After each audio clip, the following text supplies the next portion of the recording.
The cinematic battle of the century has finally arrived for our generation. But is it any good? It's everyone's friend, it's Tyler. It's everyone's friend, it's Tyler. Hey guys, Tyler here. King Kong first arrived to cinemas back in 1933, and it was one of the first early examples of the giant monster movie. And to this day, of course, is very popular among many generations to come, and is constantly shown on Turner Classic Movies, and it inspired a series of movies such as The Song of King Kong Escapes, the Godzilla vs. King Kong version from 1962, as well as a host of other different movies and remakes to come throughout the various years. And of course, the influence on King Kong actually was, of course, done onto like the Godzilla creators. According to interviews such as like Eiji Tsuburaya, the director of special effects for Toho Studios, he basically stated that King Kong inspired him to make Godzilla, that originally Godzilla was going to be a giant octopus. But of course, as we know today, basically Godzilla is the opposite of an octopus. Then, of course, in 1954, Godzilla arrived as, of course, an answer to the nuclear explosion and stuff that was going on in Japan. And, of course, had like a series of many different movies throughout the years. Now, the first cinematic battle for King Kong vs. Godzilla started, of course, in 1962. Now, the original idea for this whole entire idea for this battle was that King Kong was to fight Frankenstein. Now, the main reason why that idea was because Willis O'Brien, the guy who actually did the special effects for King Kong, wanted that idea to be happening. Of course, he sold the rights to the idea to American producers. They negotiated with Toho Studios and Universal, and that's how the first ever cinematic universe for Godzilla and King Kong first came together. Now it's been like over like 50 plus years since we've seen the two fight it out, and so naturally, of course, expectations are really high for this movie. However, is it good? Is it fun? Is it entertaining? Well, personally, I would say yes. Godzilla vs. King Kong more or less pick up after the events of Godzilla King of the Monsters, and of course, when King Kong arrived in this film, he is much more older in comparison to Kong Skull Island, and so Kong Skull Island, as well as the Godzilla 2014 film and King of the Monsters, all form this sort of universe that they dubbed the Monsterverse, and so that means there's like 4 movies in this whole entire quadrilogy, as you could say, and basically you don't really see much humans interaction in this whole entire movie, if not at all.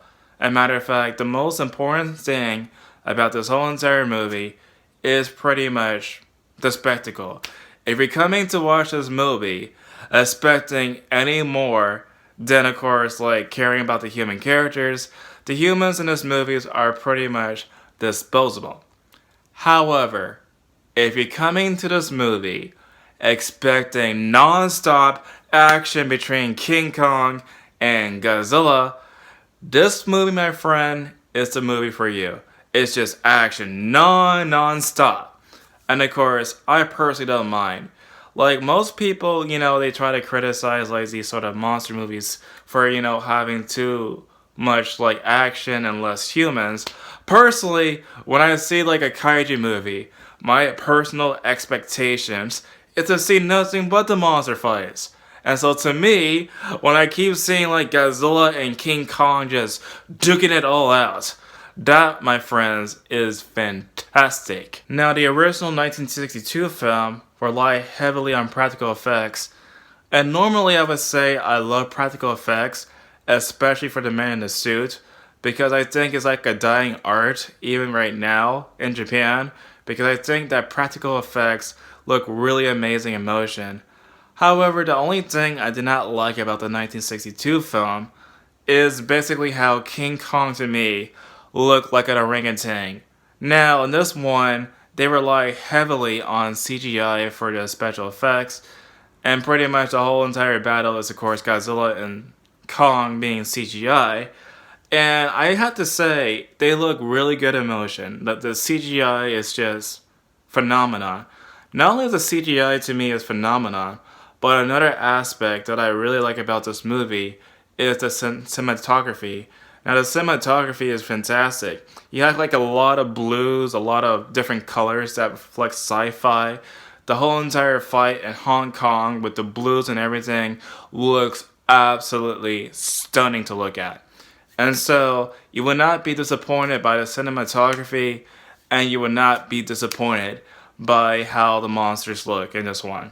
While it's true that most of the characters in this movies are pretty much disposable, there is one character that I really like. Now this guy happens to be some sort of conspiracy theorist. He pretty much made some sort of prediction that there was something going undercover at the place he worked at, which pretty much houses in the movie Mechagodzilla. And so, while it's true that most of the battles that's being taken place during the whole entire movie is between King Kong and Godzilla, the first two battles, of course, like King Kong lost, and it seemed as though that the movie tried to hint that King Kong was like the loser and Godzilla is the winner. Originally, I predicted that somehow Godzilla that was actually being evil was Mechagodzilla. However, that was not the case at all in the movie. It turns out that Godzilla was pretty much a dick for no good reason. Now in the movie, there is some sort of skeleton which has like a door's head. In the previous movie, we know that of course King Ghidorah has some sort of supersonic sound that control the monsters, right? Now in this one, we know for a fact that the super sound control can actually control, other things too for Mechagodzilla. Now, towards the end battle with Mechagodzilla, it turns out that, of course, surprise, surprise, King Kong actually survived the attack that Godzilla did in Hong Kong, and he also teams up with King Kong to fight against Mechagodzilla. Now, Mechagodzilla first appeared in various different movies prior to this one. He appeared in the 1974 movie. He appeared in the 1975 movie Terror Mechagodzilla. He appeared in the 90s as, of course, Godzilla vs. Mechagodzilla 2 or something. And then he was like in Tokyo SOS, and more recently like Ready Player Go, if I'm not mistaken. So this is not the first time that Mechagodzilla made an appearance.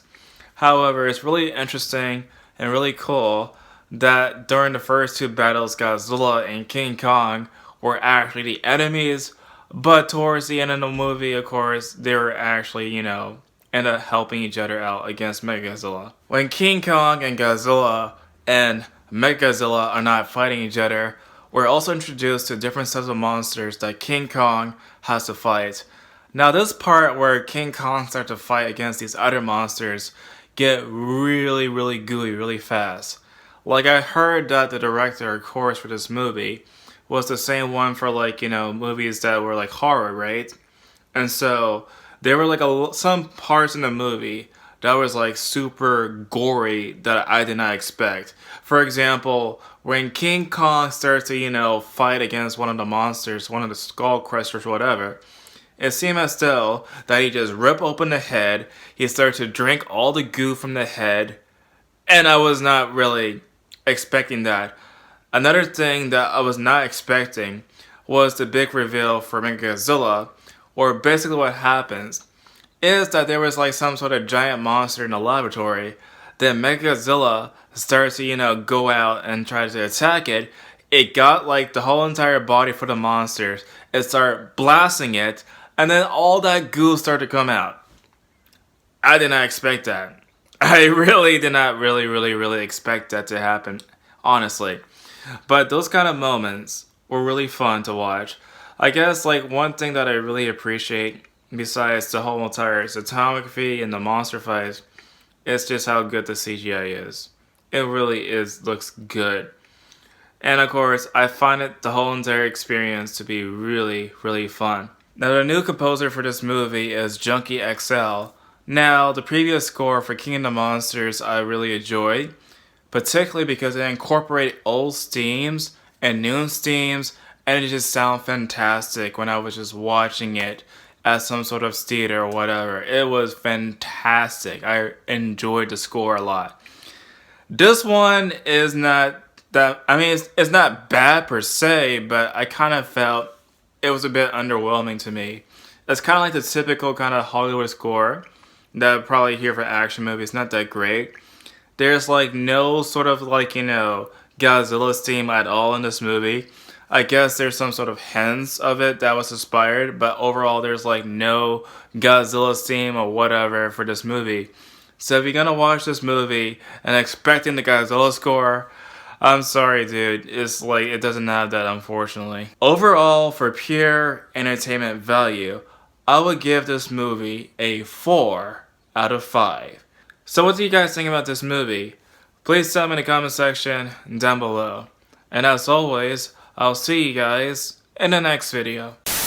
It's everyone's friend, it's Tyler. He's your only black friend, so he's your best black friend. No one's waiting for another black friend, because black friends are rare, as you should be aware.